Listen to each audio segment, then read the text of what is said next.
Hi, everybody, and welcome to the Creating Neurodiversity-Affirming Schools podcast. I'm Amanda Morin, and I'm your co-host and the co-author of the book, Neurodiversity-Affirming Schools, Transforming Practices So All Students Feel Accepted and Supported.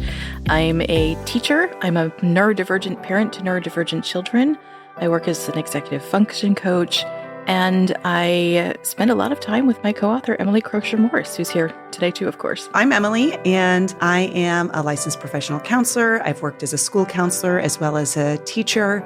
I have a couple other books that I've written, but the one that we're here talking about today is the one that Amanda and I wrote together on how we can create neurodiversity-affirming schools for all of our kids, not just the neurodivergent students there. So this episode, if you are listening and following along, is a part of a book study. This episode aligns with chapter 1. However, there's plenty of good info in here, even if you are not doing a book study. And Amanda, I just have to mention, as you and I were prepping a little bit before we hopped on here today, we were so productive. I know. I'm very impressed with ourselves for today. I was super impressed with ourselves. What I love about it, too, is that we had like 14 ideas happening at the same time, and yet we got everything done that we intended to get done. Yeah, well, I mean, as neurodivergent people, I think we both tend to, sometimes when we have these collab sessions, go in different directions. The rabbit holes yeah. take over a little bit. And so, but today we checked a lot of things off the list. For our listeners, it's probably important to note that we also had an entire conversation about how weird the word banter is. So, because we tried to plan out banter, and like there is no way to plan out banter. And then the more we said it, it sounded weirder and weirder. And just say that word to yourself a few times, and just, it doesn't take long, 3 or 4 repetitions, and you're like, yeah, that's a weird word. When we start, we were using a lot of that, like neurodiversity affirming when we talk about this, and we're joking, and we're actually not joking, which I kind of love. And so, it's probably worth just sort of taking a moment and saying, hey, what does it mean? What does neurodiversity affirming mean? Like when we're talking about schools, Emily, what does neurodiversity affirming schools mean to you? It's not just us, joking about how do we do this, right? Right. One of the biggest things to recognize when we talk about creating neurodiversity affirming schools is that we're not just talking about making schools a safe and comfortable place for our neurodivergent students. We're talking about making it an inclusive space for all students. When we talk about neurodiversity affirming, neurodiversity includes all neurotypes. And the more we can make places accessible, and I go back to that word safe, the better. Because when you feel safe in a learning environment, that's when you're able to take risks. That's when you're able to fail. And those are really important when we talk about a learning environment that we really need for our students. So that's kind of the foundational piece, the philosophical piece of what that means. What would you add to that, Amanda, about just the neurodiversity affirming schools component? I would add, I think the important piece that you said for sure is that we're talking about not just neurodivergent students. So we're talking about how do we make schools approachable and, welcoming to all the students in our classroom. So I would echo that 100%. I also think in like the best possible world, what neurodiversity affirming does is sort of it depathologizes all of those labels and identifications and diagnoses, which have value, right? They have value in terms of sort of understanding the accommodations and putting those into place legally. But I think once we start talking about neurodiversity affirming and start looking at the whole classroom or the whole school more generally, it gives us the opportunity to understand all of the learners in our classrooms and our schools instead of focusing so narrowly in on the students who we know need support. And one of the things that means is we're looking at students who we may not have known needed additional support because they may be sort of hiding in the background or slipping through the cracks. So to me, that's something that I always want to stress is this is something that is going to support all of your learners, even the ones you didn't know who would need the support for sure. And let's be honest, diagnostic processes are imperfect at best. Yeah. So one of the areas that I have in my background is I worked a lot in gifted education and with a lot of twice exceptional students. So for anyone who's unfamiliar with that term, that's a student who is both cognitively gifted and has another diagnosis or label layered on top of that, like autism, ADHD, dyslexia, whatever.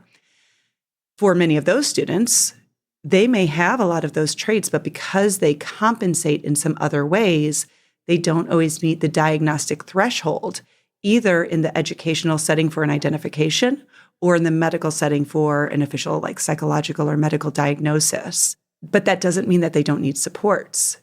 And so how do we recognize who those students are? And again, have systems set up in place to recognize all of those learners and what those differences are.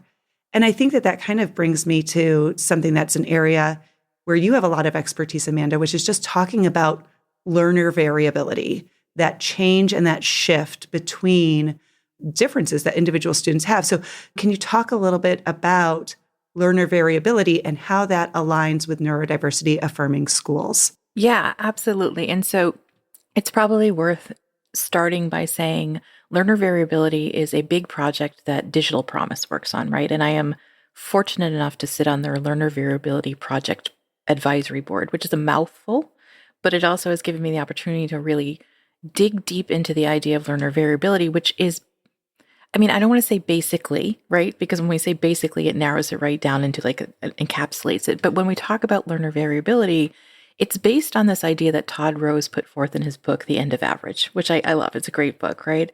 And the concept is that everybody learns in different kinds of ways, right? Like there are variabilities in how everybody takes in information, how everybody processes, engages with information, and that all of the factors in somebody's life, not just the factors that go into learning, but like the factors that exist outside of school as well. Like when we're looking at a whole child, all of those context components matter, that there are different factors that we need to think about in supporting, what does working memory look like? What does emotional regulation look like? What do arithmetic skills look like, right?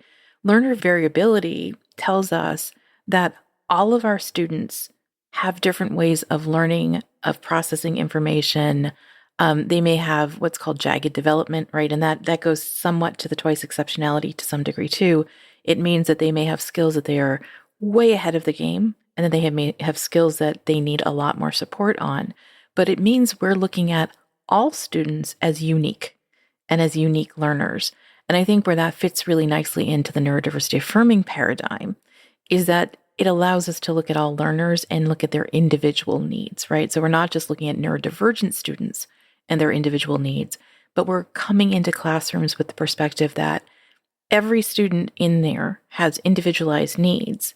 And if we start learning more about our students, both in terms of how they are in the classroom and also their stories, like who are they? What motivates them? What do we need to know about them?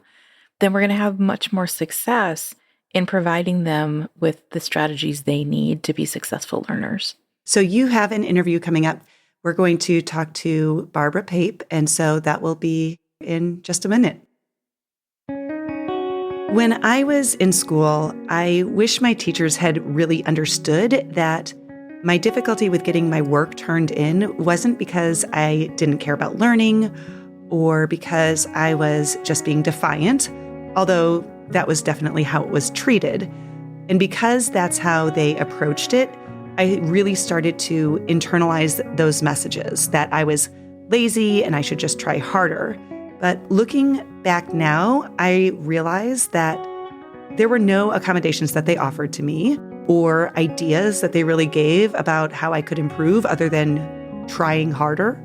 So by the time I graduated, I knew that school really should be different for kids who were like me. And that started me on this journey, eventually leading to the book that Amanda and I wrote together.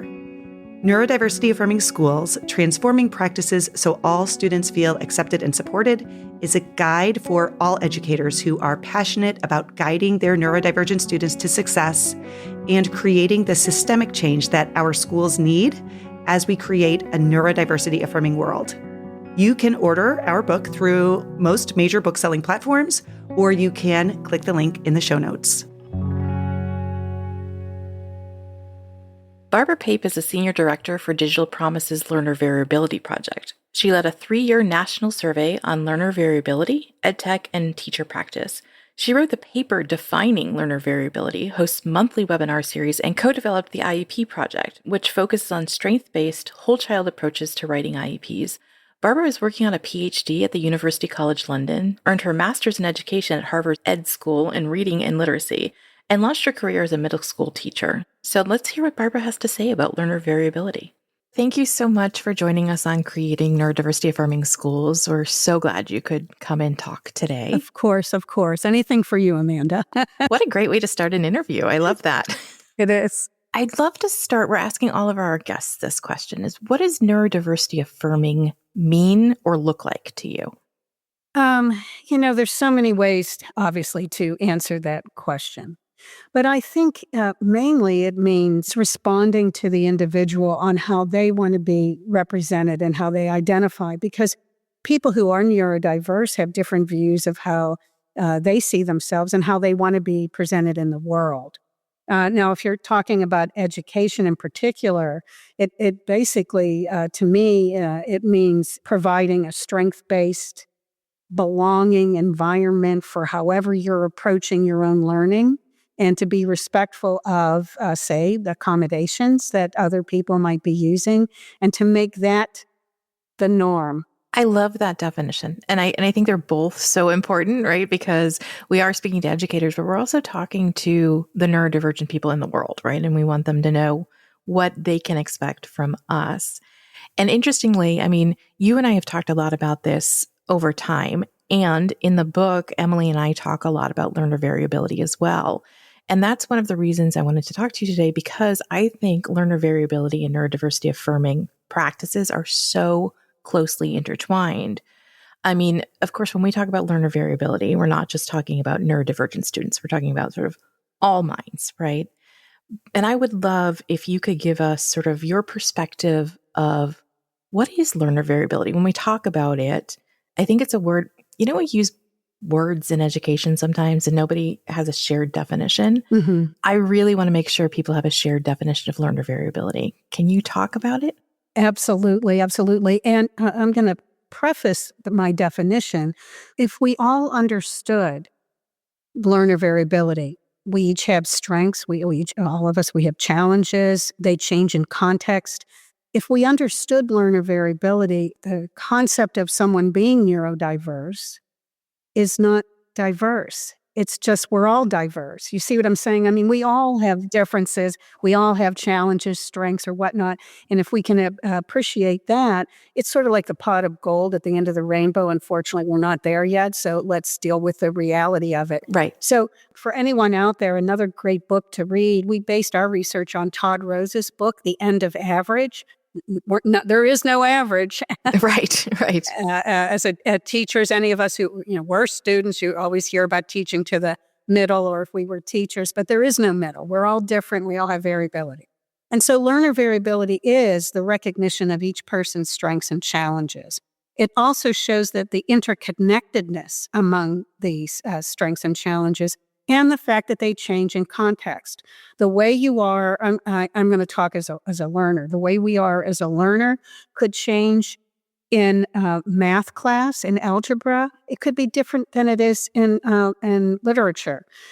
Your behavior, your strengths and challenges, the behavior, the SEL part of it could be very different in the classroom with neon lights and lots of noise than it could be in an art museum. It's like you've met me.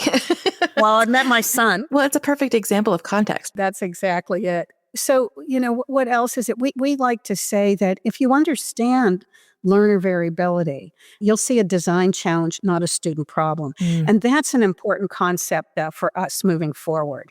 It's not like, oh, you can't do this. Oh, why are you so loud right here? It's understanding the why behind the behavior so that you can design an environment, whether it's a classroom or home, for those of us who are parents of kids who are neurodiverse.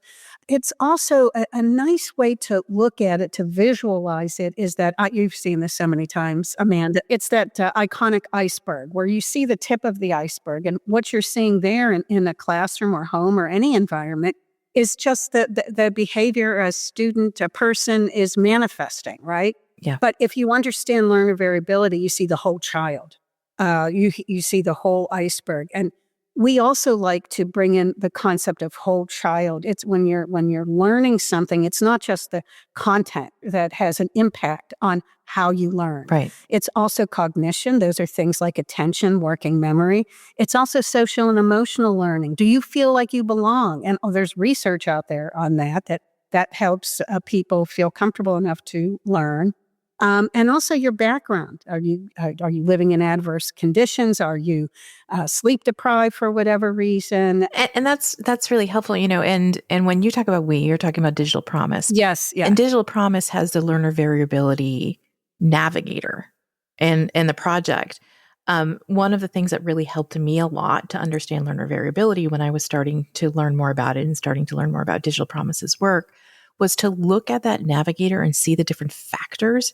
It's really extraordinary when you start looking at it to realize how much actually goes into looking at a learner. And I don't say that to scare educators, because I think on the whole, we're thinking about it, but we're not actually thinking about all the pieces that we're thinking about, if that makes sense. We're not. Mm-hmm. And I would love for you to sort of talk through how you look at those different factors, because they really do make a difference in context, right? My social emotional skills, my ability to have a conversation with you is so different than it is with somebody I've just met, right? Because the context is different. I know you, I have some sort of sense of how you're going to interact back and that kind of a thing, but that's not the case necessarily with somebody I've just met. What are the factors that we should be thinking about when we look at the learners in our classroom? Well, and that's a good point that you brought up. And to preface that conversation, I also want to say that when you look at the learner variability navigator, you realize how much work teachers do have to do. And we need to support them, provide professional learning experiences for them, and help them out. One of the ways that the Learner Variability Navigator does that is that we curate the research. It's also a very important point to mention that we are research-based. Yeah. This is not just, hey, somebody thinks this is a good idea. It's which, it's not, it's sometimes not bad, sometimes it is bad, right? Right. But it's very much evidence-based. And I think that the way it can be used, there's numerous ways it can be used, but for people who have neurodiversity, if you're trying to develop that personalized learning plan for them. Yeah. And this is an example I always give. So you notice your student early in the morning, I know you've heard this before too, has challenges with working memory. It's just not sticking with them. And because you've built relationships with them, and that's in the social and emotional learning category, right? You've built, the teacher, educator has developed relationships with this 6th grade student, and they know this student has an amazing mother, a single mother who works a night shift, and the 6th grader has to get younger siblings out to school in the morning. If you hover on LVN, just imagine this, you got a list of factors of learning. If you hover over working memory, you'll see other factors that connect. One of them is sleep. Another one is phonological processing, which could indicate dyslexia. So you might want to test for that.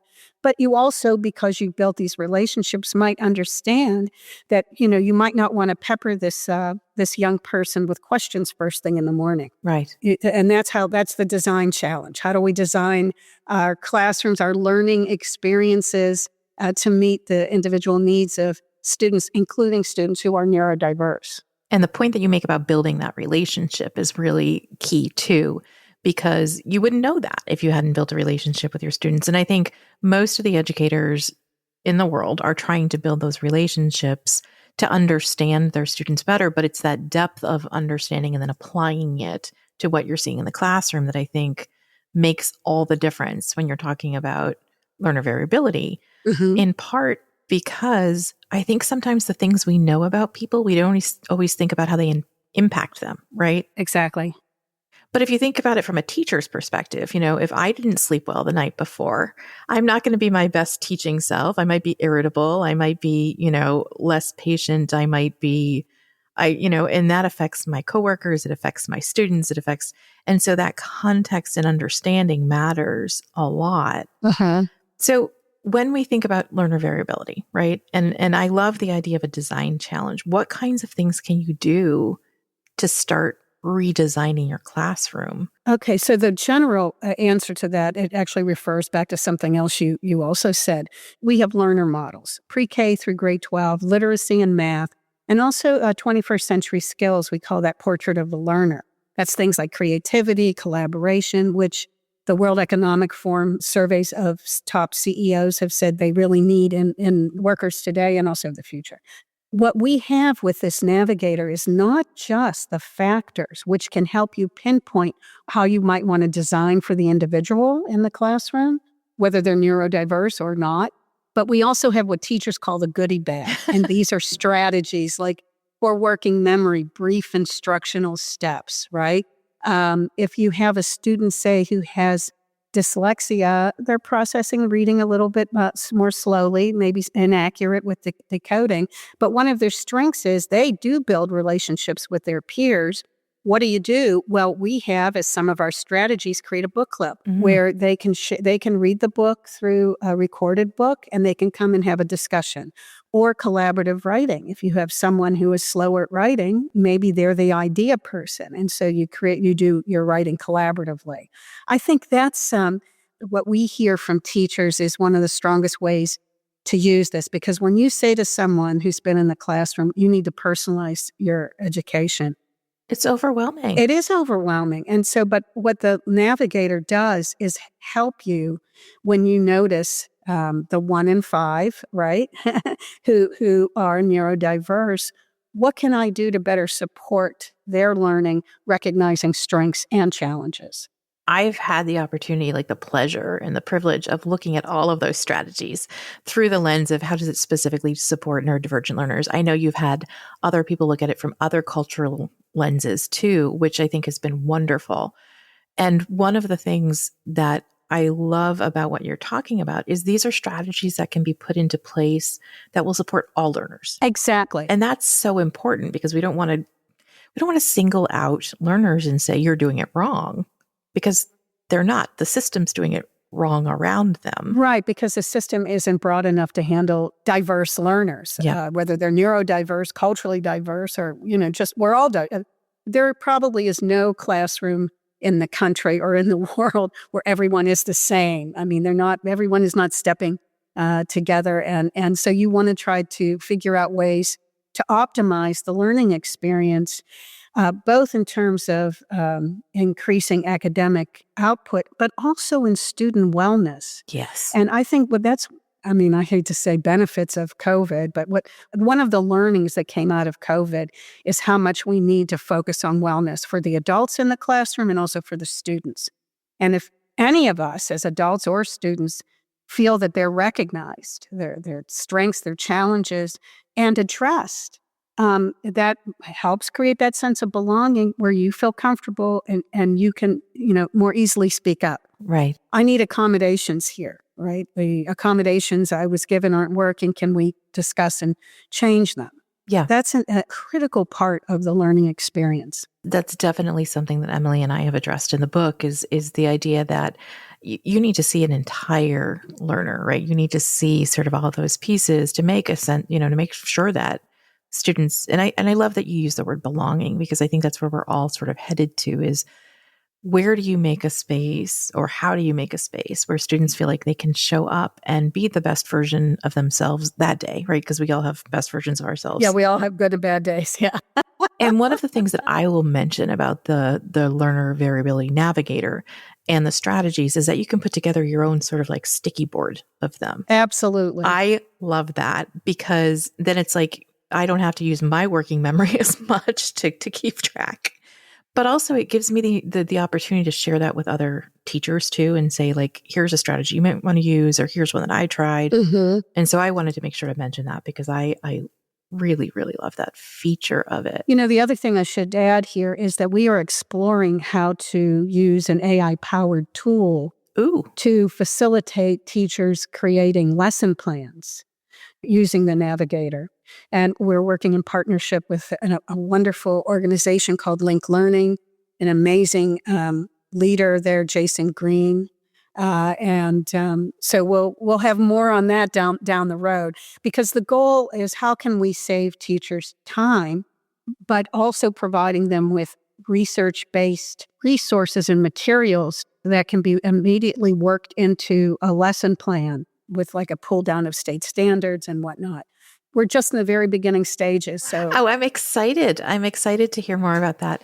I'm going to ask you one last question before we sign off. I want to know if there's one strategy or thing that you like, one point that you want to leave educators with so they can move forward in their journey in understanding learner variability. What would that be? oh boy, I mean, it's hard to point out one. I think the visual is that iceberg. But, I honestly believe this. For years, I've been doing this for a long time. These social emotional learning skills have been considered soft skills. And I think what we have learned is that they are essential skills. They're not soft anymore. It's so important to consider those factors as you're building a robust curriculum, right? I mean, we're not saying just everybody be nice and hold hands and sing Kumbaya. That's nice, but we also want students to come out with, strong academic outcomes to meet their potential, whatever that is, in school and beyond. And I think that's the one thing I would leave is like that whole child concept. It's all melded together. And the thing about teaching social emotional skills or whatever the nomenclature is, right? Right. It's not a one and done. It's not like homeroom, hey, let's all be nice to each other. I mean, that's important.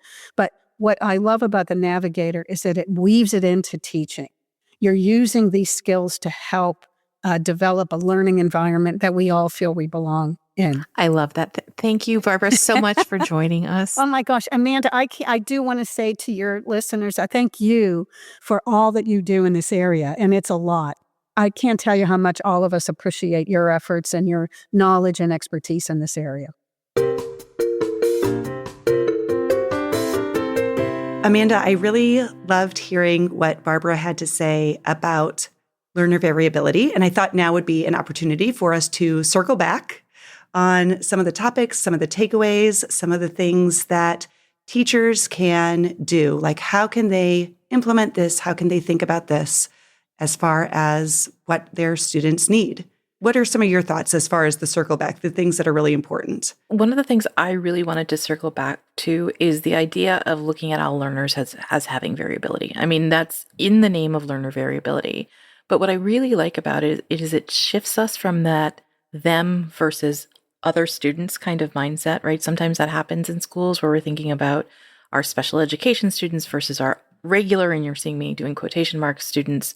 And I think learner variability gives us the opportunity to really equalize that and look at all students instead of us versus them. And I really love that. I often get in this conversation about the value of a diagnosis or a label. And I think that anybody who is part of the neurodiversity community and is an advocate recognizes that in a utopian society, we would not need these labels. We would not need a diagnosis. People would just have access to what they need, and we would be able to make those accommodations as we go. But the reality is that we're not there yet, and that diagnoses are useful. Labels are helpful. They are a shorthand for us to helping people get what they need.